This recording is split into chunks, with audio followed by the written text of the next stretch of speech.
लखनऊ से उनको कॉल आया जो मेरे लिए बोला गया साला पंडित पागल हो गया है। स्पीकर फोन पे दे। ये जीते हुए लोग, ये जीते हुए सबड़ के लोग जो बैठे हुए हैं यहाँ पर, इनको आप देखो जरा। ये दे दो मोदी को, ये हालत कर दी, नंगा कर दिया सबड़ों को। दोस्तों, ये पंडित पागल हो गया है। ये बयान कोई आम बयान नहीं है। ये शब्द हैं बरेली के सिटी मजिस्ट्रेट अलंकार अग्निहोत्री के। वही सिटी मजिस्ट्रेट जिन्होंने अपने पद से इस्तीफा दे दिया। इस्तीफा के बाद उन्होंने जो कहा वो सिस्टम को कटघरे में खड़ा करता है। उन्होंने साफ कहा, मुझे बंधक बना लिया गया था। सिटी मजिस्ट्रेट का आरोप है कि लखनऊ से एक फोन आया, फोन लाउड स्पीकर पर था और उसी दौरान पहले गाली दी गई और फिर कहा गया ये पंडित पागल हो गया है। ये कोई साधारण टिप्पणी नहीं है दोस्तों, ये एक वरिष्ठ प्रशासनिक अधिकारी का आरोप है, वो भी डीएम की मौजूदगी में। अब सवाल ये उठता है कि अगर डीएम के सामने ऐसा हो रहा है तो जमीनी हकीकत क्या होगी। उत्तर प्रदेश की राजनीति में इस वक्त भूचाल आया हुआ है। बीजेपी के अंदर इस्तीफों की झड़ी लग चुकी है। कई बड़े पदाधिकारी अपने पद छोड़ चुके हैं। एक वरिष्ठ अधिकारी ने ब्राह्मण समाज की नाराजगी का हवाला देते हुए इस्तीफा दे दिया। यानी बात अब सिर्फ प्रशासनिक नहीं रही, ये सीधे सामाजिक और राजनीतिक टकराव में बदल चुकी है। इतना बड़ा घटनाक्रम है कि दिल्ली तक इसकी खबर न पहुंचे ऐसा हो ही नहीं सकता। लेकिन सबसे बड़ा सवाल यही है, मुख्यमंत्री योगी आदित्यनाथ इस पूरे मामले में क्या कर रहे हैं, क्या नहीं कर रहे हैं, इस पर अब तक कुछ भी साफ नहीं है। हालांकि इससे पहले शंकराचार्य को लेकर दिया गया काल नेमी वाला बयान अब भी लोगों के जहन में है। काल नेमी किसे कहा गया ये आज तक साफ नहीं हुआ, लेकिन इशारों में ये जरूर बताया गया था कि सरकार उस मुद्दे पर पीछे हटने वाली नहीं है। अब हालात और गंभीर हो गए हैं। शंकराचार्य का सार्वजनिक अपमान हुआ, बटुकों की चोटी पकड़कर घसीटा गया, बुजुर्ग ब्राह्मणों के साथ मारपीट हुई। ये मुद्दे पहले से ही आग में थे और अब यूजीसी एक्ट ने उसमें एक और विस्फोटक एड ऑन जोड़ दिया है। नतीजा यह है कि अब विरोधी खुलकर सामने आ रहे हैं। लोग बिना किसी लाग लपेट के सीधे मैदान में उतर चुके हैं। ये जीते हुए लोग, ये जीते हुए सबड़ के लोग जो बैठे हुए हैं यहाँ पर, इनको आप देखो जरा।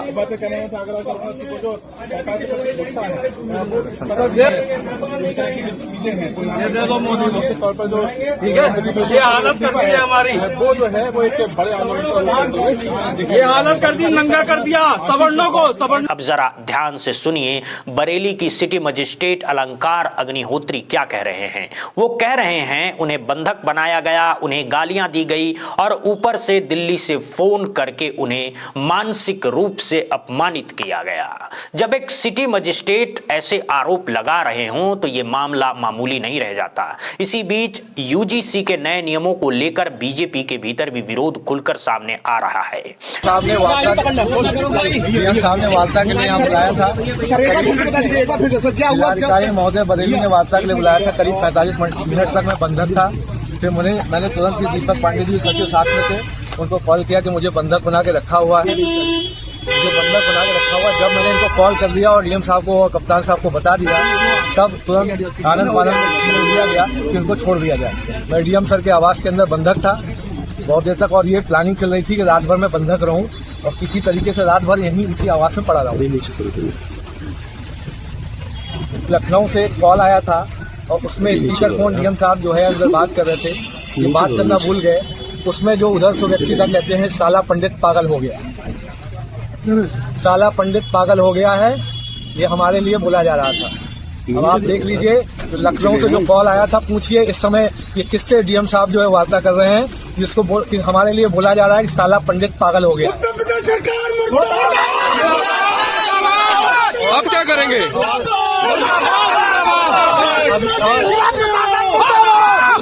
अब आगे का क्या निर्णय है?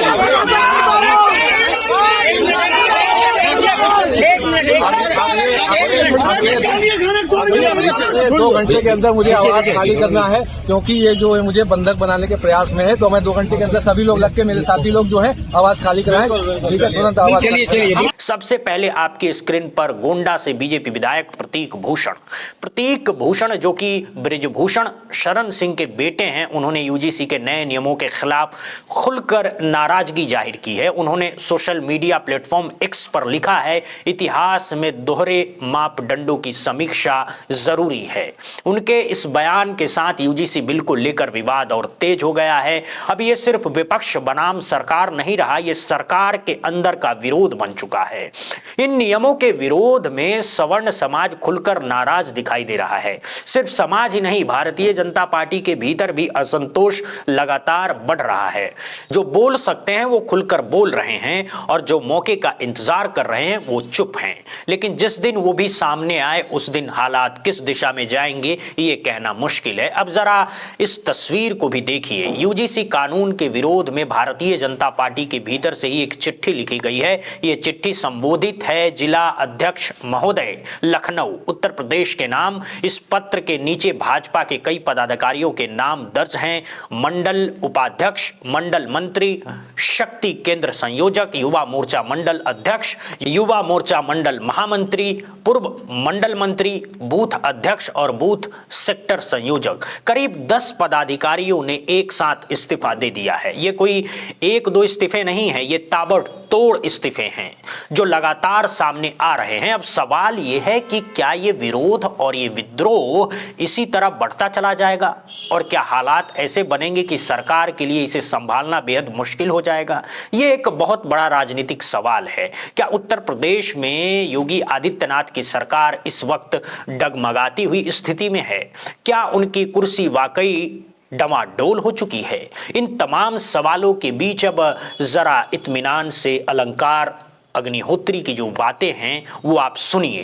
वो कई बेहद गंभीर आरोप लगा रहे हैं। अग्निहोत्री जी बताते हैं कि वो एक समय बाथरूम में चले गए थे, इसी दौरान एक फोन आया, फोन लाउड स्पीकर पर था और उस फोन पर लखनऊ से किसी वरिष्ठ अधिकारी की आवाज थी। वो कहते हैं इसीलिए गया था क्योंकि अधिकारियों के बीच आपसी संबंध होते हैं और उसी शालीनता के नाते वो वहां पहुंचे थे। लेकिन जैसे ही उन्हें एहसास हुआ कि उन्हें सिर्फ रोका ही नहीं गया बल्कि बंधक बनाया जा रहा है और साथ ही गालियां भी दी जा रही है तो मामला और गंभीर हो गया।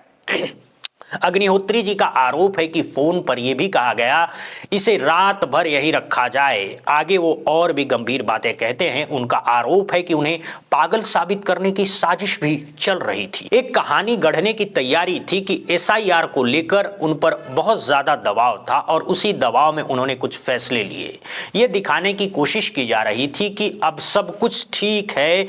अग्निहोत्री जी कहते हैं उन्हें प्रलोभन दिए गए, लालच दिया गया, शांत करने की कोशिश की, उन्हें बैठाने और मनाने का पूरा प्रयास हुआ। लेकिन इसके बावजूद वो कहते हैं कि और भी बहुत सी बातें हैं जो उन्होंने सामने रखी है। मेरा मानना है कि आप पहले अलंकार अग्निहोत्री जी को पूरा सुनिए, क्योंकि एक एक बात सुनने के बाद तस्वीर अपने आप साफ होती चली जाती है। और इसके बाद शंकराचार्य अभिमुक्तेश्वरानंद सरस्वती जी का फोन भी पहुंचता है। वो क्या कहते हैं ये हम आपको थोड़ी देर में सुनाएंगे, लेकिन उससे पहले आप अग्निहोत्री जी को ध्यान से सुनिए। करीब 1 घंटे पहले जिलाधिकारी महोदय जो बरेली हैं श्री अविनाश सिंह जी, उन्होंने वार्ता के लिए मुझे बुलाया। तो मैं उनकी आदर सत्कार करते हुए, क्योंकि वो हमारे अभिभावक भी रहे हैं और अधिकारी हमारे सीनियर अधिकारी हैं, मैं वहाँ पर गया। तो वहाँ पर जब गया तो वहाँ पे उस समय तक कप्तान साहब श्री अनुराग आर्या जी नहीं थे। 5 से 10 मिनट के बाद जिलाधिकारी महोदय द्वारा कप्तान साहब को कॉल करके श्री अनुराग आर्या जी को बुलाया गया। इस दौरान जो हमारे साथ सचिव साहब जो है बार एसोसिएशन बरेली के सचिव साहब दीपक पांडे जी भी थे, मेरे साथ में थे। इनको अलग कर दिया गया और बाहर बैठा दिया गया। मुझे अकेले डीएम साहब के साथ और कुछ अन्य साथी अधिकारीगण थे, उनके साथ अकेले मैं बैठा हुआ। मुझे कंटिन्यूस प्रलोभन दिया जा रहा था कि तुम एक काम करो, 3-4 दिन की छुट्टी ले लो, रिलैक्स कर लो, 1-2 दिन रिलैक्स करो, अभी इतनी जल्दी क्या है, 4 दिन में तुम्हारा प्रोसेस जो है हम कंप्लीट करवा देंगे, तुम्हें जल्दी रिलीविंग मिल जाएगी। एक प्रेशर टैक्टिक्स और जो नहीं होता है कि प्रलोभन देते हुए अरे अभी कुछ चिंता करने की जरूरत नहीं, हम आपके साथ हैं और 4 दिन बाद एग्जिट ले लीजिएगा, कोई दिक्कत नहीं है। उनका ये आशय ये था कि जो SIR का जो काम हुआ है उसका बहाना लेके कि 26 जनवरी को SIR के काम से मैं बहुत प्रेशराइज था, इसलिए जो सिटी मजिस्ट्रेट बरेली अलंकार अग्निहोत्री ने रिजाइन दे दिया है और अभी वो 3-4 दिन की छुट्टी पे चले गए हैं, ऐसा उनकी प्लानिंग चल रही थी। इस बीच करीब 20 मिनट पहले, क्योंकि मैं अभी 10-12 मिनट पहले आया हूँ, करीब 25 मिनट पहले संभवतः लखनऊ से एक कॉल आया। जब कॉल आते ही उस समय तक डीएम साहब और कप्तान साहब अगल बगल बैठे थे। डीएम साहब उठकर बगल वाले बाथरूम में चले गए। बगल वाले बाथरूम में वो स्पीकर फोन पे थे। उधर से आवाज आई कि ये साला पंडित पागल हो गया है, इस साले को रात भर अपने आवास में बंधक बना के रखो, इसको साले को जाने मत देना। जैसे ही मैंने सुना, तुरंत मैंने दीपक पांडे जी जो बार एसोसिएशन के सचिव हैं उनको कॉल किया। मैंने उनको बता दिया कि मुझको बंधक बना लिया गया है, रात भर छोड़ेंगे नहीं। जब डीएम साहब जब बाथरूम से वापस आते हैं, क्योंकि मैं कप्तान साहब के सामने, जो श्री अनुराग आर्या जी थे उनके सामने ही मैं फोन कर चुका था, तो उन्होंने बताया ये बाहर बता चुके हैं कि हमें बंधक बना लिया गया है। तो आनंद फानंद में, क्योंकि मीडिया तक ये बात जा चुकी थी, मुझे तुरंत रिलीज किया गया। बड़ी मुश्किल से वहां एक तरीके से जान बचा के मैं भागा हूँ। अगर दीपक पांडे जी सचिव मेरे साथ नहीं होते तो वहां पे कुछ भी अभद्र घटना हो सकती थी। और ये आपको पता पड़ना है कि जिलाधिकारी महोदय को करीब 20 मिनट पहले इस लखनऊ के किस नंबर से कॉल आया है जिसमें वो ये बोल रहे हैं साला पंडित पागल हो गया। मकान इसलिए अब खाली करना पड़ेगा क्योंकि जो है यहाँ पे अब खतरा है। यहाँ पे अब खतरा हो गया क्योंकि जिस तरीके से जो अभी रवैया था, जो लखनऊ से जो कॉल आया था, उसका बहुत ही विरोधी रवैया था मेरे प्रति। जब ये बोल रहे हैं कि साला पंडित पागल हो गया है, इसको यहीं बंधक बना के रात भर यहीं बिठा के रखो। जब ये मीडिया के जरिए राज्यपाल राष्ट्रपति महोदय से क्या कहेंगे? मैं इनसे यही कहूंगा कि यहाँ बहुत ही बुरी स्थिति है। एक स्वविवेक से कोई व्यक्ति अगर रिजाइन करके हट रहा है, एक अपने समाज की आवाज को उठाना चाहता है, उसको दबाया जा रहा है। कैसे करके ये इस चीज को जो हमारे रेजिग्नेशन जो हमने त्याग पत्र दिया है, यह सिद्ध करना चाहते थे कि मानसिक रूप से विक्षिप्त हैं। बिकॉज SIR में बहुत ज्यादा इनको प्रेशर था। SIR का जो प्रेशर है वो तो बहुत कब का खत्म हो गया। सब काम जो है खत्म हो, डिजिटाइजेशन सब कब का कंप्लीट हो गया। अब तो सिर्फ नोटिस फेस पे। ये सब कुछ रातों रात होता रहा और इसके बाद जो हुआ वो और भी चौंकाने वाला है। अलंकार अग्निहोत्री का सामान उनके सरकारी आवास से बाहर निकाल दिया गया। जरा ये तस्वीर देखिए, ड्रेसिंग रूम, अलमीरा, बिस्तर, देर रात उन्होंने सरकारी आवास छोड़ दिया। अलंकार अग्निहोत्री ने आनन फानन में अपना सरकारी घर खाली किया और सबसे अहम बात, वो सरकारी नहीं प्राइवेट गाड़ी से वहां से निकले। उन्होंने साफ कहा कि उनकी जान को खतरा है। उनका कहना है कि उन्हें डर है कि उन्हें नुकसान पहुंचाया जा सकता है। देर रात तक अलंकार अग्निहोत्री के समर्थक उनके घर के बाहर जुटे रहे। इस दौरान बार बार एक ही नारा सुनाई देता रहा, हिंदू खतरे में है। ये बात लगातार दोहराई जाती रही। इसके बाद शंकराचार्य की ओर से भी जान के खतरे की बात सामने आई और अब अलंकार अग्निहोत्री भी कह रहे हैं मुझे मेरी जान का खतरा है, मैं इस घर में नहीं रह सकता, पता नहीं मेरे ऊपर कौन सा आरोप लगा दिया जाए। इसी डर के बीच उन्होंने आनन फानन में वो आवास छोड़ दिया। लेकिन दूसरी ओर सरकार ने भी अब कार्रवाई का रास्ता चुन लिया है। अलंकार अग्निहोत्री को शामली में अटैच कर दिया गया है। उनके खिलाफ औपचारिक कार्रवाई की प्रक्रिया शुरू कर दी गई है। यानी अब साफ है मामला बहुत आगे निकल चुका है और यहाँ से पीछे लौटना आसान नहीं दिखता। इसी बीच बीजेपी की मुश्किलें और गहराती दिखाई दे रही है। जब बीजेपी के नेताओं से यूजीसी कानून को लेकर सवाल पूछा गया तो जवाब देने से बचने की वही पुरानी रणनीति अपनाई गई। केंद्रीय गृह मंत्री नित्यानंद राय, जो अमित शाह के साथ ही केंद्रीय गृह मंत्रालय में हैं, जब उनसे यूजीसी को लेकर पूछा गया तो उन्होंने सवाल का जवाब देने के बजाय नारेबाजी शुरू कर दी। कुछ भी पूछो जवाब वही, जय श्री राम, जय श्री राम, जय श्री राम। लेकिन सवाल यही है, क्या ये मामला इतना हल्का है कि हर सवाल का जवाब नारे बन जाए? ये तरीका तो आप दूसरों पर अपनाते थे, लेकिन अगर यही रणनीति अपने ही लोगों पर अपनाई जाएगी तो क्या सवाल और गहरे नहीं होंगे? यूजीसी में सर नियम में बदलाव किया गया है। स्वयं समाज काफी आक्रोश में है। यूजीसी को लेकर स्वयं समाज काफी आक्रोश में है, इसको क्या कहेंगे? राजीव भगवान विष्णु माता लक्ष्मी की जय। एसपी यादव की विजय से हर नाथ की जय, पतलेश्वर नाथ की जय, भारत माता की जय। अब मैं आपको स्वामी अभिमुक्तेश्वरानंद सरस्वती की बात सुनवाने जा रहा हूं। फोन पर बातचीत में उनका आक्रोश साफ झलकता है। सीधे शब्दों में कहें तो अब मामला दो धार वाली तलवार बन चुका है। एक तरफ शंकराचार्य को लेकर पहले से ही मोर्चा खुला हुआ था और अब यूजीसी कानून एक नया और बड़ा मुद्दा बनकर सामने आया है। स्वामी अभिमुक्तेश्वरानंद सरस्वती कहते हैं अपने मेहनत से पढ़ाई की, नौकरी की और आज आपकी जो स्थिति है उसे देखकर मन दुखी होता है। लेकिन वो ये भी कहते हैं आपने जो पद छोड़ा है उससे भी बड़ा पद आपको दिया जाएगा।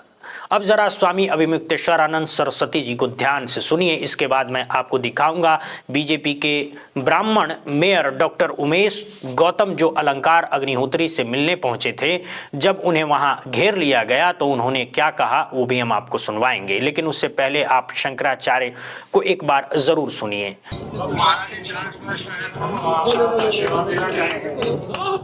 जी नारायण, कैसे हैं आप? हम लोगों के मन में दो तरह की प्रतिक्रिया आपके समाचार सुनने से हो रही है। एक तो दुख हो रहा है कि कितनी लगन से आपने पढ़ाई लिखाई की होगी, तब जाकर के इस पद पर आप आए होंगे। आज एक झटके में आपका पद चला गया। लेकिन दूसरी तरफ आपने जिस तरह से सनातन धर्म के प्रति, सनातन धर्म के प्रतीकों के प्रति अपनी गहन निष्ठा का प्रदर्शन किया है, उससे पूरा सनातनी समाज आह्लादित है और आपका खूब खूब अभिनंदन करता है। हम चाहते हैं कि आपके जैसे निष्ठावान लोग सनातन धर्म की सेवा में और आगे आएं। जो पद सरकार ने आपको दिया था उससे बड़ा धर्म के क्षेत्र का पद हम आपको देने के लिए प्रस्ताव करते हैं। जी जी जी जी जी अग्निहोत्री जी, नारायण नारायण। अगर आप इन तमाम घटनाओं को अपने जहन में जोड़कर देखेंगे, शंकराचार्य, सिटी मजिस्ट्रेट, ब्राह्मण पदाधिकारियों के इस्तीफे और जिस तरह लोग खुलकर विरोध पर उतरने को तैयार दिख रहे हैं, तो जो तस्वीर बनती है वो बेहद गंभीर है। सवाल सीधा है, क्या वाकई चिंगारी आग बन चुकी है?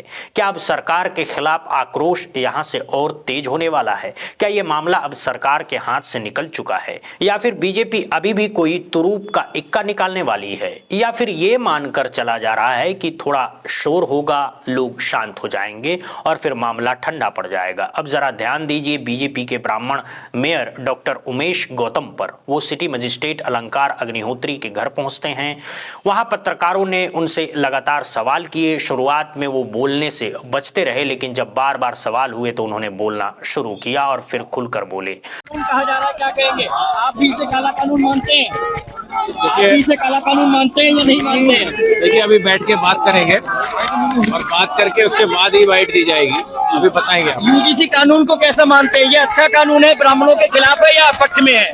नहीं, यूजीसी का जो कानून लाया गया है उसमें कमियां हैं और उन कमियों को निश्चित रूप से उसका विरोध कर उसको ठीक कराया जाएगा। ठीक कराया जाएगा, बिल्कुल ठीक कराया। उनसे पूछा गया कि सरकार के खिलाफ जिस तरह का विरोध दिख रहा है, क्या ये सिर्फ एक पानी का बुलबुला है जो कुछ समय में शांत हो जाएगा, या फिर ये एक गंभीर सामाजिक राजनीतिक संकेत है? ये भी सवाल उठा कि ये आंदोलन ऐसे लोगों का है जो सक्षम वर्ग से आते हैं। हकीकत यह है कि हाल के वर्षों में ब्राह्मण या सवर्ण समाज का कोई बड़ा संगठित आंदोलन खुलकर सामने नहीं आया है। SC, ST, OBC वर्ग के प्रदर्शन तो दिखते हैं, लेकिन सवर्ण समाज का ऐसा व्यापक विरोध लंबे समय से नहीं दिखा। और एक धारणा ये भी रही है कि भले ही सवर्ण समाज कितना भी नाराज हो जाए, कितना भी विरोध करे, आखिरकार वोट घूम फिर कर बीजेपी को ही देगा। लेकिन सवाल ये है, क्या ये धारणा अब भी उतनी ही मजबूत है? याद करिए बीजेपी के 52 विधायकों की बैठक, जिसमें 44 ब्राह्मण विधायक शामिल थे। उस बैठक के बाद पंकज चौधरी की नाराजगी सामने आई थी। पार्टी की तरफ से अनुशासनहीनता की कार्रवाई की चेतावनी दी गई थी और एक तरह से ब्राह्मण विधायकों की आवाज वहीं दबा दी गई थी। अब सवाल ये है, जब सरकार 52 विधायकों की बैठक से नहीं हिली तो क्या 2-4 इस्तीफों से हिल जाएगी, या फिर असली सच ये है कि आक्रोश पहले से जमा हो रहा था, असंतोष लगातार पनप रहा था, गुब्बारा धीरे धीरे फूल रहा था और बस एक छोटी सी चिंगारी की जरूरत थी और वो चिंगारी अलंकार अग्निहोत्री का मामला बन गया। जब वो बाहर निकले तो जो नारे लगे, जो जयकारे गूंजे, उन्हें सुनिए और महसूस कीजिए कि जमीन जमीन पर तापमान क्या है। एक तरफ मौसम विभाग की चेतावनी है कि उत्तर प्रदेश के 14 जिलों में बारिश, तूफान, आंधी और ओलों का अलर्ट है, लेकिन साहब ये जो दूसरा तूफान है ये सियासी तूफान है और ये तूफान अपने अंदर क्या क्या समेटे हुए है ये अभी कोई नहीं कह सकता। जय भवानी, जय शिवाजी, जय भवानी, जय शिवाजी, जय। जिस तरह का आक्रोश दिख रहा है ऐसा लग रहा है कि इसकी जड़ें बहुत गहरी है। ये विरोध सिर्फ सतह पर नहीं है, ये भीतर तक उतर चुका है। बीजेपी के सामने एक बड़ा उदाहरण पहले से मौजूद है। अयोध्या में जिस तरह बीजेपी को हार का सामना करना पड़ा वो एक चेतावनी थी। अगर वही स्थिति पूरे प्रदेश में बन गई तो नतीजे क्या होंगे। कहीं ऐसा न हो कि योगी आदित्यनाथ को 100 सीटों के भी लाले पड़ जाएं। और अगर योगी आदित्यनाथ की कुर्सी हिली तो सवाल ये भी उठेगा कि केंद्र की राजनीति पर इसका क्या असर पड़ेगा।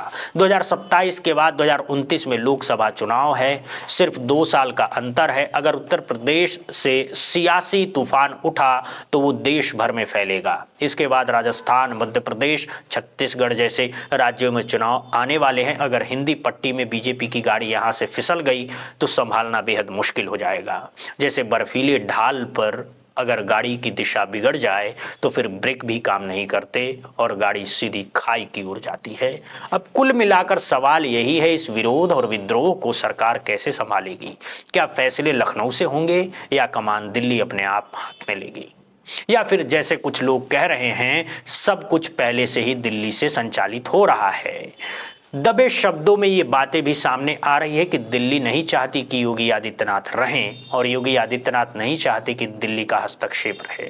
खैर बहुत सी परतें हैं और धीरे धीरे हर परत से पर्दा उठेगा। देखने वाली बात यह है कि इस पूरे मामले में आगे क्या निकलकर सामने आता है। इस खबर को शेयर कीजिए और आप क्या सोचते हैं नीचे कमेंट बॉक्स में ज़रूर लिखकर बताइएगा। बहुत बहुत धन्यवाद, बहुत बहुत शुक्रिया दोस्तों।